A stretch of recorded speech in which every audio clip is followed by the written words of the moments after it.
Hello, this is a broadcast by the TerrierProductions. This is done on a piece from the Plain Dealer that actually our president Chema wrote on students who have trouble leaving their parents, actually, or vice versa. What he basically said was that kids like to have their parents coddle them. We are from a coddling society, and there's been a lot of turmoil actually from this article, and there's been a lot of opinions, and what we've done is actually broadcast many interviews of kids around campus who read this article and gave their opinion on it. And I guess I'll start with my opinion, which is that I think Chema was absolutely right, because I know in the past 3 days I actually had a perfect example. I bought lofts for my beds, me and my roommate did, and we didn't have a drill to do it, and so I called my parents and, you know, Mom, Dad, help, I need a drill. And when they brought the drill, the battery went dead. So they went back home, and I decided that I was going to find a drill for myself. And it did take a little bit more work. It was a little bit harder, but I ended up managing to find a drill, and it took me 4 days, but I did it. And, you know, I think every person needs to learn how to do that in this college, because we are all adults here. We are all adults. There is no children, and you don't have mommy and daddy anymore. You have yourself, and you have to learn how to live for yourself. And that is my personal opinion on this article, and now for many more. I mean, I feel it don't pertain to everybody, because my parents left and I'm doing everything on my own. I pay my whole tuition, I pay all my bills, my car note, my cell phone, my books, everything. So it don't pertain to everybody. The thing about Tom Chema's message to the campus was that, and to the world at large, it was published, is the fact that he talked about Hiram in sort of a negative fashion. I think the overall message was good, that kids should be self-reliant and shouldn't depend on their parents for a lot of things, but he talked about it in such a negative way that immediately upon coming to campus he expects all the students to be totally self-aware. But I don't think that's really realistic, and that it's a process that takes time, and that he didn't understand that, and unfortunately it gave his message negative connotations, and it just came off negatively rather than positive like it could have. I mean, I don't know, like, I guess I agree with what he's saying, you know what I'm saying? Niggas need to grow up. But then again, I mean, that's your mom, so how can you tell your mom to get out your life? So, I don't know. According to this thing, I agree part way, but I think you're far too critical and far too generalized to assault the entire new freshman class, and also assault our entire generation about this kind of stuff. I mean, sure, like generally these are all like problems, and it kind of sucks, and I mean you can be idealistic and want to like change them. And I mean, personally, I agree with a lot of these things. That's how I align myself personally. But I think you can't like critique an entire generation of students just for some things that I know a few people do. Okay, I agree with the previous statements in that I feel like he does make Hiram kind of look immature, and parents do need to break away from their children when they come here. But I feel at the same time, as it's brought up in here about parents calling coaches and parents having problems with teachers, I agree with that somewhat, because as a student, especially as a freshman, teachers and coaches might not give you as much credit because you are so young. And if you have a parent calling, I mean, it's not easy to stand up to someone of higher seniority than other people. So having a parent call, in some situations, I feel like isn't that big of a deal. So I don't really agree with that, but I do agree that students coming here do need to break away from their parents. I agree that with kind of Tom Chema's overall viewpoints, that there are some people on campus who maybe rely too much on their parents to do everything for them.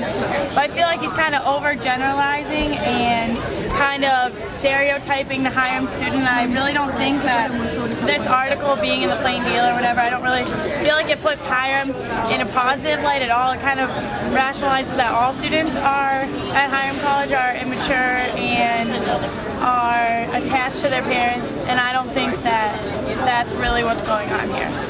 I think he's partly right and he's partly wrong. There is a contingency of people that do go running to mom and dad to say, hey, fix my problems, this and this are going on. But there are also a lot of people who have come through a lot of crap to go to school, and they've had to grow up a lot, and they can take care of themselves, and they are really responsible. And going through tough experiences teaches you responsibility. I think it's absolutely true. Just seeing like the freshmen here, they're not as, I don't know, mature as some of the other upperclassmen here, but that's to be expected, I guess. But like when I moved in, like back in the day, you know, I kicked my parents out pretty fast. They didn't want to leave, but It should be a transition period for most kids going to college. I went away when I was 15 years old, and every time I've gone to a new school since, I've had a transition period. So it's not just not having shared a room. It's just part of the experience of college. And one to take that away is something bad. Another interesting thing I saw in the article was having mommy or daddy call when getting a bad grade. And my response to that is, if the school didn't respond every time a rich parent called, as opposed to a child who doesn't have a parent to call the school when something goes wrong, then they wouldn't have to worry about it. People would stop calling.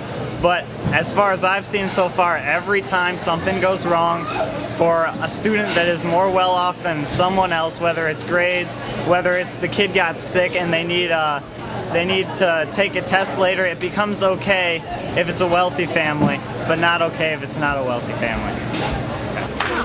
He has a good point about Institute Week with freshmen sending their parents home and kind of breaking you relying on your parents too much, but I think he went a little overboard and sort of makes Hiram look immature compared to what it really is. I know there's a few people that I know that have a lot of shit and they depend on their parents a lot, but overall I think our school is well adapted and we all can live independently without our parents we don't rely completely on them. I completely and totally agree. My 4 years here at Hiram have been very difficult in the sense that I don't have parents that baby me, so I have to learn everything on my own. I'm just finding out some things my senior year by myself. So I can see the point that the writer is trying to make, in the sense that if you're 18 and you're supposed to be, becoming an adult, but your parents are constantly fixing your problems for you, then how can you, become that adult in all respects, that you, I'm hoping, would like to become or to be. So I guess my last words on this would be that I agree. I feel sorry for the kids, because when they get out into the real world of having to fend for themselves and stand up for themselves, they won't be able to do it. After reading the Matt's emails, I really didn't know how I was going to feel about this article, but I actually completely agree with what he says here. I think people who come in here making their decisions based off mom and dad aren't coming here for the right reasons. If they're calling mom and dad to complain about their grades, they're not motivated in the right direction to be at college. They're not motivated to learn. So I mean, I totally agree with what he says. To be honest, when I read this piece, I'm not sure. It just details me, to me it details the level of ignorance in between our understanding of our generation and the previous generation. It seems to me that this is the type of generation where if you became 18, you were kicked out of the house, thrown out of the house. I do understand his point in that some people are dependent, but I think, to be honest, I think that's normal. In our generation, it's something that's normal. He just explains, to me, he's more complaining about it instead of trying to create a solution. He's saying, you know what, we need to cut off the ties of parents and children. Then what about the long-term effects of that? He doesn't create a solution. He's just saying, well, we want you to cut them off, and that's it. But what about a proper solution? That's why he doesn't offer a solution. He just offers an opinion, and that's it. He releases an opinion with no solution, and this is very ignorant. He says, I feel sorry for the students and sorrier for their parents. What do you have to feel sorry about? The child grows up independent. How do you know, because they're dependent in their first year, that they're going to be as dependent in the second year, third year, fourth year? You don't know that. So who is he to feel sorry for anybody? I came here myself. I came all the way from Los Angeles. I came on my own. And I can understand exactly why. Sometimes I feel homesick, sometimes I want to talk to my mother, sometimes I want to talk to my sister in order to help me out. Is it going to affect me bad? Is it going to affect me, am I different from a freshman? No. But I just think it's very ignorant.